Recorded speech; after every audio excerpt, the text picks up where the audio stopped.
Ayan ang official car ng Mama Mary sa St. John the Baptist sa Milpitas. Kay Monsignor Willie. Ito naman, yung sa LA. Ayan. Maghahatid sa LA.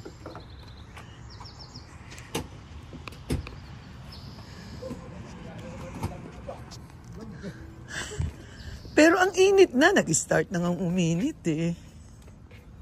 Baka ganyan ang mangyayari dyan, Pat.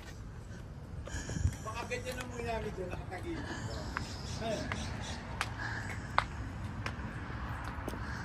Baka ganyan ang mangyayari dito. Isa sideways nyo na lang. Yan, ihahatid na nila ngayon ang Mama Mary sa St. John the Baptist. So, ginamit nila to kasi yun, gamitin nila sa LA.